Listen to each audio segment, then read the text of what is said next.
We found out about the house partly because you have online sleuths that look for anything and everything. So we found out that the Minneapolis cop who had his knee on George Floyd's neck had a property in Windermere. And so you had dozens of people go out to the house and protest in front of it. Protests also happening right here in Central Florida tonight. Demonstrators have been outside Chauvin's vacation home in Windermere all day. So that's what kind of kickstarted a lot of the protests here. Do have a very large community, like thousands upon thousands of people coming out to these protests to call for defunding the police, systemic racism, police brutality, shouting out the names of different victims of police violence, Breonna Taylor, George Floyd, and so forth. People are really being aware of the police brutality, of the brutality that's, against Black people or people of color. They thought that we were robbing and doing all these things, but now people are just jogging, you're getting killed. Driving your car, you're getting killed. You're walking down the street, you're wearing a certain type of clothing, you're getting killed. That's just crazy. The Florida boy was wearing a hoodie and carrying a soda and a pack of Skittles when he was confronted, then shot and killed walking to his family's home. And then when Trayvon Martin died, and he didn't get justice in court, I looked up people like Malcolm became my role model. And as a 14, 15-year-old kid, that shouldn't be your first choice.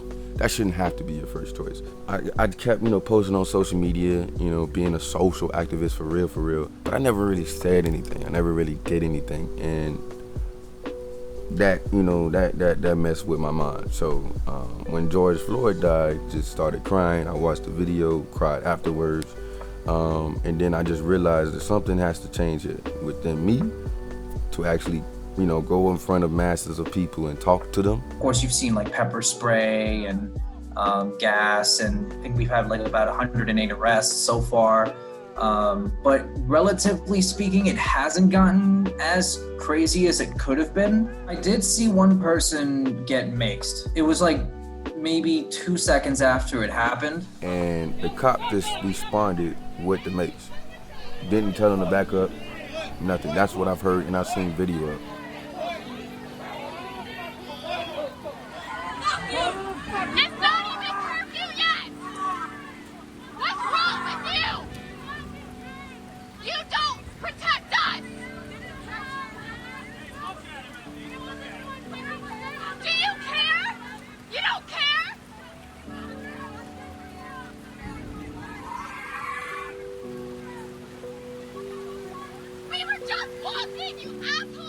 Because I didn't go out because I was hurt. I was injured. I still wear compression socks.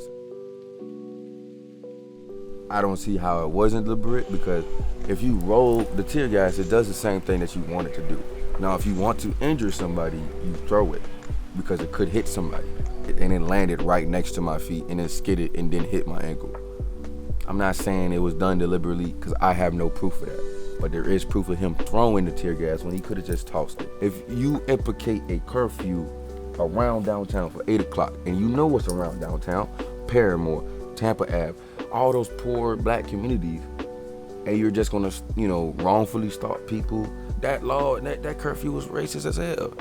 And not only racist, this is a infringement on our First Amendment right, our freedom of speech. Some of those people in those communities want more police, but it's because they've been corrupted to think that more police means safety. But it doesn't. You have a $100 million building right by Paramore, a crumbling community that's been crumbling for about 40, 35 years. It said that they implicated the curfew because of protest, and they didn't want it to be vandalized, they didn't want no rioting. Then, when they lifted the curfew, they was like, oh, it was due to COVID-19 restrictions, but everybody's wearing a mask now and they're being peaceful, so it's cool. But everybody was wearing a mask before. If COVID-19 kills me, fine, that's cool.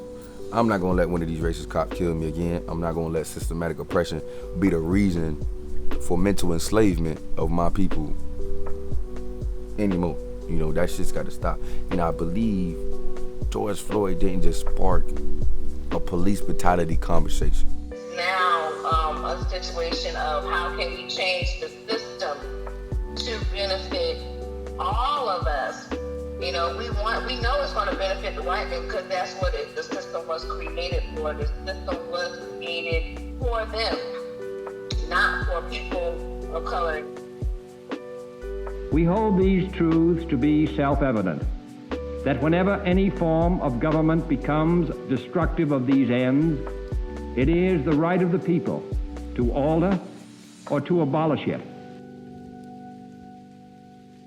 In the Constitution, it states, if your government becomes too overpowering, overseeing, and controlling government, you can uprise. 1968, that changed shit, because there was a lot of riots. The Stonewall riots, gay people got their rights. That changed shit. You know, the suffragees, that changed shit, bro. That changed a lot of things. Riots changed things. And so now that people are actually seeing the mess that they've been ignoring the entire time, it's to the point where now I really have a lot more faith in us getting that reform.